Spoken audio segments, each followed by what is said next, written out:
memang cukup dan apakah memang sudah dirasa oleh para pelaku industri adanya insentif, kemudian kemudahan begitu ya dalam menjalankan usaha? Sebelumnya ada statement boro-boro karpet merah gitu ya, Pak Ronald, seperti apa? Belum ada, Bu. Saya Mhm, kira itu semua tatarannya baru janji lah ya. Karena begini, dulu saja WHW aja tidak dapat tax holiday. Dulu kan yang dapat tax holiday itu proyek pionir ya, pioneer. Dari pionir itulah dulu kita coba ajukan. Ternyata yang pionir itu Antam, karena Antam lebih dulu membuat CGA. Kami mhm, kalah 3 bulan lah, sehingga kami juga nggak dapat. Kalau toh sekarang ada, ya saya kira terima kasih. Saya kira itu sudah perhatian pemerintah yang mhm, perlu kita apresiasi.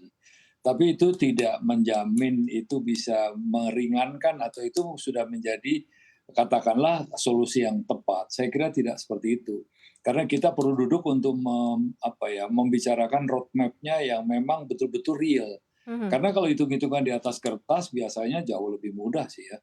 Tapi kalau kami ini kan pelaku yang ada di lapangan yang jelas kita lakukan sesuatu berdasarkan apa yang kita pahami dan kita berdasarkan apa yang peraturan itu kehendaki.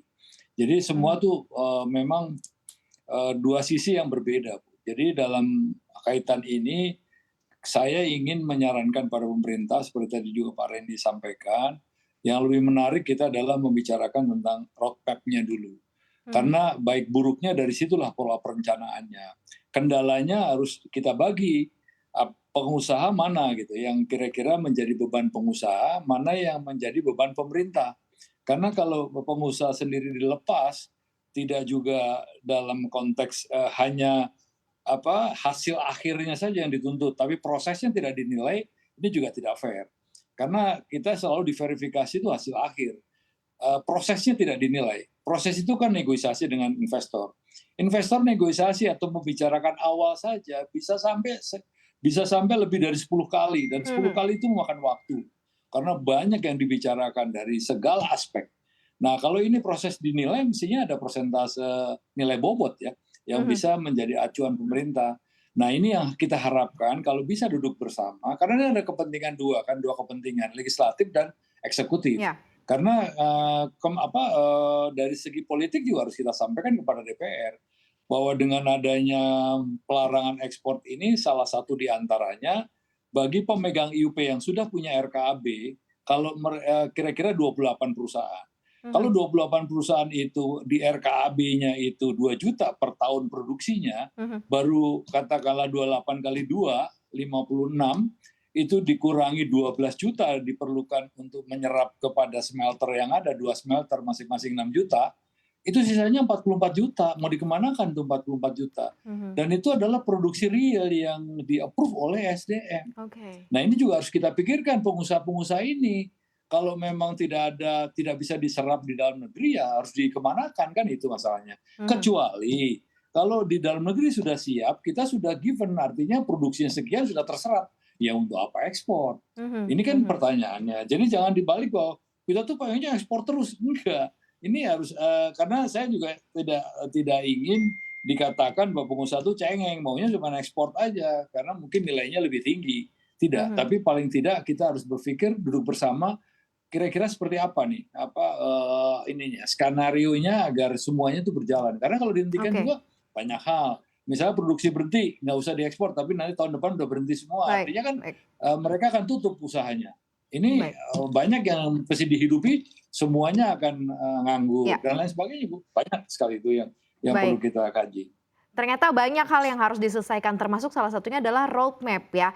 Pak Yusuf Rendy, roadmap Ya. ini kan penting ya sebenarnya untuk, industri di mineral sendiri. Kemarin juga, karena gugatan WTO juga terhadap mineral mentah untuk nikel juga karena proteksi tidak boleh ekspor pun kita di-ban oleh WTO dan kita pun tidak bisa membuktikan begitu ya bahwa mineral mentah ini dibutuhkan di Indonesia begitu. Mungkin juga karena roadmap-nya tidak jelas dan ini yang menjadi salah satu concern-nya Pak Ronald juga. Anda melihatnya seperti apa nih Pak Yusuf Rendy? Iya, menurut saya kan roadmap itu adalah sesuatu yang dirancang, mmm, awal gitu ya, dengan asumsi-asumsi tertentu. Dan dalam perjalanannya tentu ada asumsi-asumsi yang kemudian bisa berubah. Dan dari diskusi yang kita lakukan sore hari ini, kita melihat ada, beberapa missing link ya yang, didapatkan dari rencana kebijakan pemerintah untuk melarang ekspor bauksit ini, dan tentu masih sangat terbuka untuk kemudian menyesuaikan ya roadmap kalaupun itu ada gitu untuk mengakomodir. Saya kira mengakomodir dua kepentingan, kepentingan pemerintah dan juga kepentingan pelaku usaha. Karena bagaimanapun juga tentu kita tidak mau ya ini menjadi kebijakan yang hanya memenangkan satu pihak, tetapi ini win-win solution. Artinya pemerintah bisa mendapatkan hasil dari kebijakan tujuan ya kebijakan hilirisasi bauksit. Di saat yang bersamaan teman-teman dari pelaku usaha juga tidak dirugikan dari kebijakan ini, karena secara teoritis tadi juga sempat disinggung bahwa ketika misalnya supply dari biji bauksit itu tidak terserap, itu kan tentu akan mempengaruhi harga, dan muara masalah dari harga biji bauksit yang lebih rendah itu akan relatif banyak, termasuk di dalamnya misalnya kinerja dari industri bauksit itu sendiri. Jadi menurut saya momentum ini, diskusi ini yang kemudian perlu didorong gitu ya ke pemerintah terkait missing link apa yang kemudian masih terasa gitu dari rencana kebijakan pemerintah dalam melarang ekspor biji bauksit ini.